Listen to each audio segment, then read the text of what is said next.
boa noite, meus amigos. Venho aqui primeiro para vos desejar um bom ano. Já está, penso que 1h15 para o ano entrar. Para nós adventistas já entrou, quando o sol se pôs, mas seja um bom ano para todos nós, porque somos todos irmãos. E hoje vim aqui também falar de uma história de esperança para aquelas pessoas que se sentem angustiadas, que têm momentos menos bons nas vidas. Também hoje fiquei a pensar naquelas pessoas que estão internadas, seja com Covid, com problemas de saúde associados, crónicos ou até mesmo cancro. Precisamos de pensar mais nessas pessoas. E por isso hoje vou-vos falar mais de uma história de Jesus. E diz assim: quem são meus irmãos? Está em Mateus capítulo 12, do versículo 46 ao 50. E diz assim: e falando ele ainda à multidão, eis que estavam fora sua mãe e seus irmãos, pretendendo falar-lhe. E disse-lhe alguém: eis que estão ali fora tua mãe e teus irmãos, que querem falar-te. Porém, ele respondendo, disse ao que lhe falara: quem é a minha mãe? E quem são os meus irmãos? E estendendo a mão para os seus discípulos, disse: eis aqui a minha mãe e os meus irmãos. Porque qualquer que fizer a vontade de meu Pai que está nos céus, este é meu irmão e irmã e mãe. Agora vamos falar o que cada versículo quer nos dizer. Do 46 ao 50, existe o honra ao teu pai e à tua mãe, e existe o favorecimento familiar. Vamos ver o que está escrito. O respeito pelos pais sempre foi algo importante na Bíblia. Provérbios, capítulo 6, do versículo 20 ao 22. Tal responsabilidade e privilégio fazem parte da lei de Deus, sendo este o primeiro mandamento com uma promessa associada. Êxodo, capítulo 20, versículo 12 e Efésios, capítulo 6, versículo 2. Infelizmente, o desprezo por esta ordem seria um dos maus sinais do fim dos tempos. 2 Timóteo, capítulo 3, do versículo 1 e 2. Jesus ensinou a importância da responsabilidade de honrar o pai e mãe. Marcos, capítulo 7, do versículo 10 ao 13.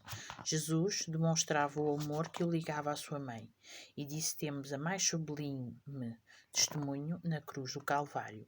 João, capítulo 19, do versículo 26 e 27. As palavras de Jesus afirmando que a sua mãe e os seus irmãos são os que fazem a vontade de Deus. Mateus capítulo 12, do versículo 48 ao 50, não foram de desrespeito ou ingratidão para com a sua família e significam, na sua essência, que no reino de Deus ninguém tem acesso privilegiado às bênçãos da sua presença. A acessão de pessoas é contrária à sua vontade. Tiago capítulo 2, versículo 9. Assim, o sexo, a raça, a língua, a religião, a condição socioeconómica, a instrução, a origem, as convicções políticas e ideológicas ou mesmo as ligações de sangue não podem prejudicar ou favorecer nenhum filho de Deus. 1 de Samuel, capítulo 16, versículo 7. Por mais valiosos que sejam os laços terrestres, nada é mais forte aos olhos do Salvador do que os laços que nos ligam a Deus pela obediência à sua perfeita vontade. São esses laços a Deus que podem conceder-nos a graça de vivermos pela eternidade com todos os que amamos. Justiça e pecado. Ninguém será salvo pela justiça de outro homem ou se perderá pela culpa do pecado que não cometeu. Ezequiel, capítulo 18, versículo 20. Cada um dará contas de si mesmo a Deus e receberá a recompensa de acordo com as suas obras. Romanos, capítulo 14, versículo 12 e Mateus, capítulo 16, versículo 27. No 50, que diz: porque qualquer que fizer a vontade do meu Pai que está nos céus, este é meu irmão, minha irmã ou minha mãe, diz: todos nascemos como criaturas de Deus. Marcos capítulo 16, versículo 15. E tornamo-nos filhos de quem obedecemos. Se aceitarmos Deus como Senhor e nos submetermos à sua soberania, somos adotados como filhos de Deus. É para isso que somos chamados. João capítulo 1, versículo 12. Gálatas capítulo 3, versículo 26 e Efésios capítulo 1, versículo 5. Ou seja, o que Jesus quer nos dizer com estes versículos? Que devemos honrar a nossa mãe e o pai, porque é um mandamento com promessa, ou seja, até à quarta geração, se não respeitarmos os nossos pais, pode ser que os nossos filhos nos façam o mesmo, e isso é muito mau, porque acontece mesmo. Jesus criou o melhor para cada um, ou seja, foi-lhe dado uma mãe porque ele nasceu de uma barriga, foi-lhe dado uns irmãos porque eram irmãos, eram filhos de Maria também, mas o que é que eu posso dizer? Posso dizer que Jesus diz, e muito bem, que toda a pessoa que for soberana e que fizer a vontade de Deus é seu irmão. E realmente somos todos irmãos na maneira que Deus nos criou a todos nós. Nós só somos irmãos em Cristo quando respeitamos o nosso Deus.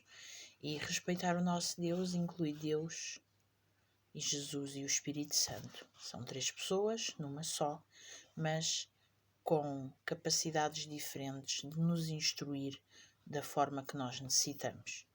Esta família de Jesus somos todos nós, que apesar dos nossos dilemas e apesar de nossas diferenças, somos todos chamados de irmãos de Jesus e filhos de Deus.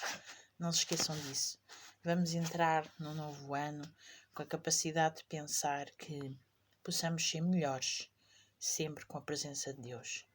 Possamos mudar a nossa vida, sabendo que conseguimos mudar toda a nossa essência, tendo a presença de Deus. Nunca esquecendo demais que temos que tirar o bom proveito de tudo, mas temos que deixar as coisas do mundo e fazer as coisas de Deus. Porque Deus, acima de tudo e de qualquer coisa, Ele sabe o que é melhor para nós. Tenham um bom ano na companhia do Senhor. Amém.